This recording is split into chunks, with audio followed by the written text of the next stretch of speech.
Selamat datang di episode nonton episode ke-86 atau 86.0, sebuah review, no spoiler. Kali ini dari sebuah series berjudul Unsolved Mysteries. Pertama ya ini ya. Ini adalah Seri. season pertama kalau kita menghitung dari rebootnya yang dilakukan oleh Netflix. Ribut berisik. Iya, wadaw. Woo. Ribut. Reboot ya di Netflix. Itu season pertama. Tapi kalau kita menghitung dari pertama kali dia tayang, itu udah season ke-15. Netflix sendiri menyebutnya sebagai season 1 lagi atau volume 1 gitu nyebutnya. Dan baru banget mulai tayang. Kalau Netflix tuh kan ngeluarin episode satu season langsung semua tuh. Nah, semuanya itu dirilis pada tanggal 1 Juli 2020. Sebenarnya apa Unsolved Mysteries itu? Unsolved Mysteries sendiri adalah sebuah program televisi asal Amerika bergenre dokumenter misteri, yang mana diciptakan oleh John Cosgrove dan Terry Dan Muir, berfokus pada cold cases. Buat yang belum tahu, cold cases itu adalah kasus-kasus kriminal yang belum selesai, belum ditutup kasusnya, belum terpecahkan kasusnya. Intinya adalah kasus kriminal yang belum terpecahkan kasusnya. Belum ditemukan penyebabnya, kenapa, pelakunya siapa, itu pokoknya itu intinya cold cases. Kasus-kasus yang unsolved, yang belum terselesaikan gitu ya. Dia berfokus pada itu dan juga fenomena-fenomena paranormal. Jadi bukan hanya hal-hal kriminal, tapi ada juga episode yang membahas tentang hal-hal di luar nalar. Ya Tidak itu. bisa dijelaskan. Itu kalau orang cari susah. Di luar nalar. Ya.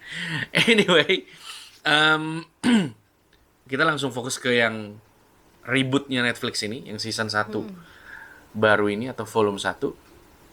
Untuk yang season 1 kali ini yang di reboot oleh Netflix ini terdiri dari 6 buah episode, yang mana kebanyakan berisi tentang cold cases kriminal dan satu episode berisi tentang fenomena paranormal. Jadi karena ini no spoiler, gue hanya akan sedikit menceritakan tentang sinopsisnya dari masing-masing episode. Episode pertama berjudul Mystery on the Rooftop, di mana itu menceritakan tentang kematian misterius seorang pria berumur 32 tahun bernama Ray Rivera di Baltimore, Amerika Serikat. Yang episode kedua berjudul 13 menit atau 13 minutes ya, menceritakan tentang bagaimana seorang pemilik salon bernama Patrice Andres berusia 38 tahun menghilang hanya dalam jeda waktu 13 menit dan baru ditemukan perkembangan dalam kasusnya 600 hari kemudian. Episode ketiga berjudul House of Terror, di mana menceritakan tentang pembunuhan pada keluarga Dupont de Ligonnès dan menghilangnya Javier Dupont de Ligonnès. Javier Dupont de Ligonnès sendiri merupakan ayah dari keluarga yang mengalami pembantaian tersebut. Episode 4, No Ride Home, menceritakan tentang Alonzo Brooks yang menghilang setelah sebuah pesta dan belakangan ditemukan meninggal dan diduga menjadi korban dari hate crime. Jadi Alonzo Brooks ini berkulit hitam. Hate crime itu adalah kriminal atas dasar kebencian. Dan dalam kasus ini, kebencian terhadap orang kulit hitam di Amerika. Episode kelima, Berkshire's UFO. Dari judulnya sudah cukup jelas, ini yang menceritakan tentang fenomena paranormal. Jadi residen atau para penduduk di Massachusetts menceritakan kembali tentang sebuah kejadian aneh di tahun 1969, di mana banyak, bukan hanya satu, penduduk Berkshire yang mengalami pengalaman luar biasa, pengalaman supranatural, di mana mereka berinteraksi dengan UFO, Unidentified Flying Objects. Dan episode terakhir, episode ke-6 berjudul Missing Witness, menceritakan tentang hilangnya Lena Chapin. Setelah Lena Chapin bercerita atau mengaku dia mengetahui sesuatu tentang hilangnya ayah tiri dari si Lena Chapin itu sendiri. Iya, jadi si Lena Chapin itu ngomong come out gitu ya, bahwa dia mengetahui sebenarnya kemana hilangnya atau penyebab hilangnya dari ayah tirinya, lalu tidak lama setelah itu yang hilang dirinya sendiri. Iya, luar biasa, sungguh tidak natural ya kan. Jadi seperti biasa dia habis nonton langsung to the point, bagus atau enggak dan layak ditonton atau enggak. Kalau menurut kamu Unsolved Mysteries reboot season 1 gimana? Ini aku pertama kali nonton sih. Sebelumnya belum pernah lihat Iya, Unsolved yang saya lain. juga belum pernah nonton season-season sebelumnya. Bagus. Ini bagus, layak ditonton. Netflix kan? Yes. Ya layak ditonton dengan bayar. Yes, berlangganan di Netflix. Apalagi sekarang Netflix sudah Iya. tidak diblokir oleh Telkom. Ya, gue juga setuju. Gue memang selalu suka acara-acara kayak gini. Sebelumnya gue juga suka nonton BuzzFeed Unsolved yang di YouTube ya. Kalau lu suka nonton BuzzFeed Unsolved, udah pasti lu suka Unsolved Mysteries.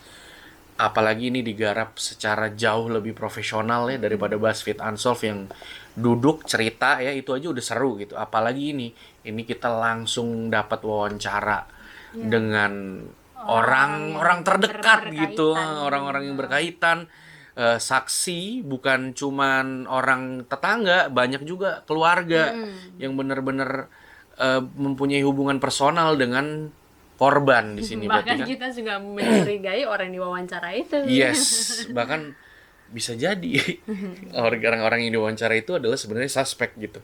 Cuman karena belum ada bukti ya kita nggak bisa membuat dia menjadi terdakwa seperti itu.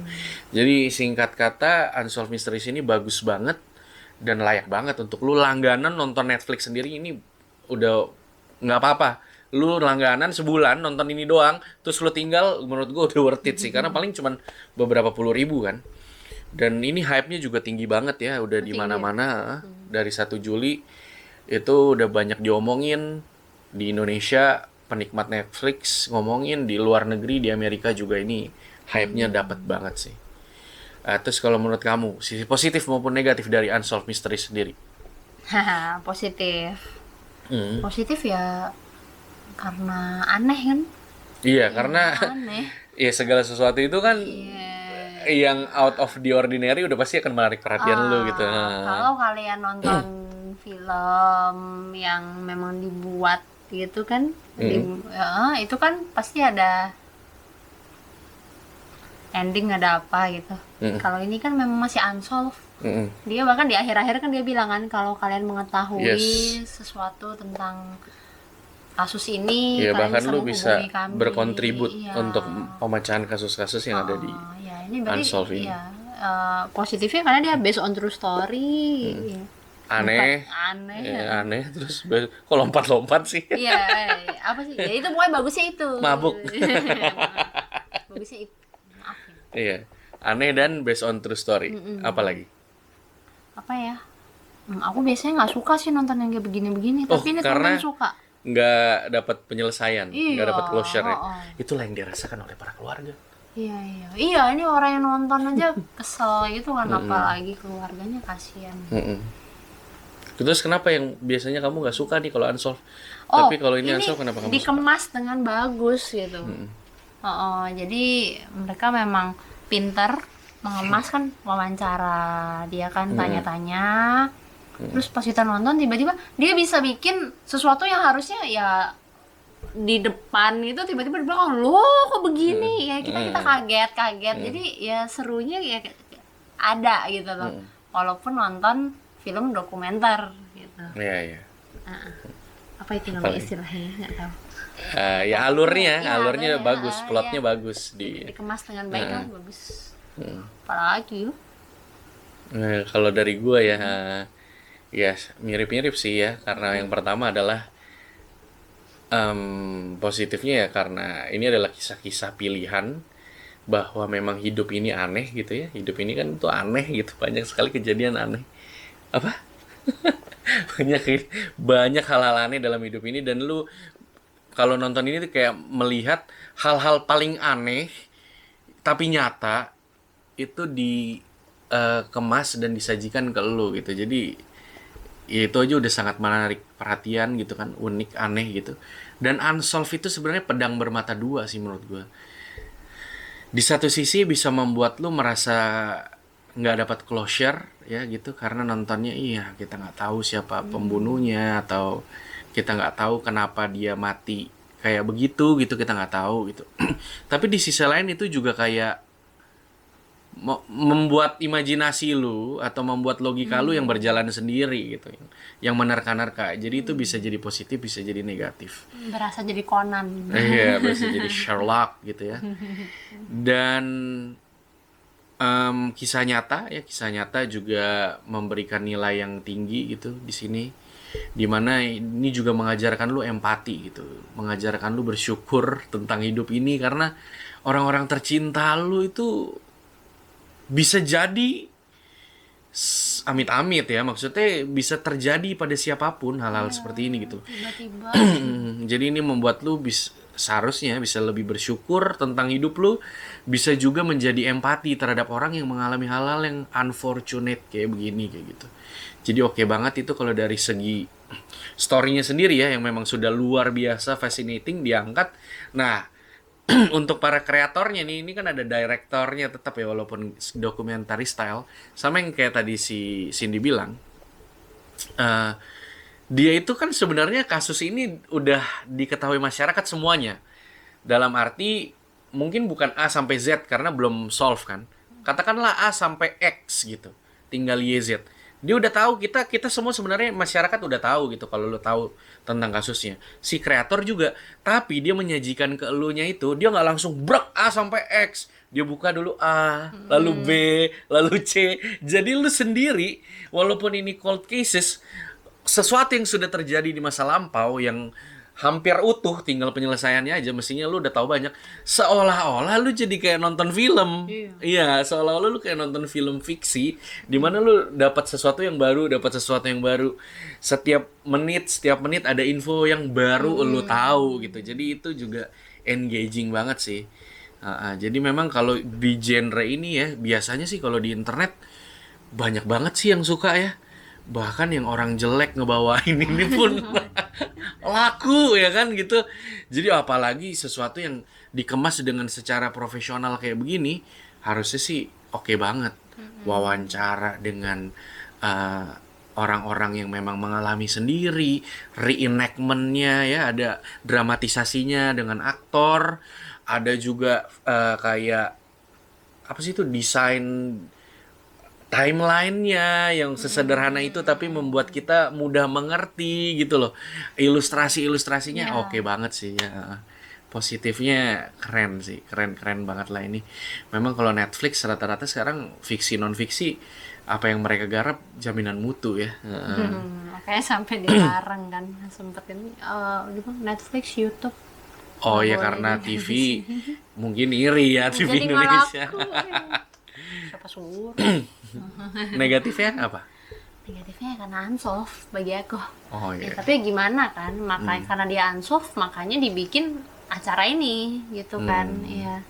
Penasaran nggak enak, terus ya empatinya kita ke mereka kan, aduh kasihan. Aduh ini pelakunya sekarang enak-enaknya, mereka sampai bilang kan, kita karena kita nggak tahu pelakunya, bisa aja kadang-kadang kita papasan sama dia di jalan, kita nggak tahu kayak gitu-gitu ya, nggak enak, ada perasaan nggak enak kayak gitu. Tapi itu nggak berat sampai bikin itu negatif banget gitu, nggak sih. Ya itu yang minor lah yang kayak gitu ya. Gue bahkan tadi sambil kamu ngomong tuh aku mikirin gitu, negatifnya apa enggak sih. Negatifnya lebih kayak ada perasaan tidak enak yang muncul sama lu, yaitu karena tadi, satu bisa empati, hal lain adalah karena lu tahu pelakunya siapa, dan semua orang juga pasti tahu pelakunya siapa gitu. Tapi karena tidak ada bukti, tidak bisa dibuktikan kan, itu ngeselin gitu kan. Jadi lu udah tahu nih pelakunya, dan pembuat film ini, semua orang yang tahu kasus itu sebenarnya tahu pelakunya siapa, tapi karena tidak ada bukti, orang jahat itu nggak bisa dihukum gitu. Dan itu ngeselinnya sih. Gue malah kepikiran lebih kayak positif lainnya ya, bahwa di sini tuh kasus-kasusnya karena sangat bervariasi, banyak angle yang bisa lu dapat. Ada angle seorang pasangan yang kehilangan pasangannya, Anak. ada angle seorang anak, ada angle diskriminasi terhadap orang kulit hitam, angle minoritas, ada angle saudari, ya kan?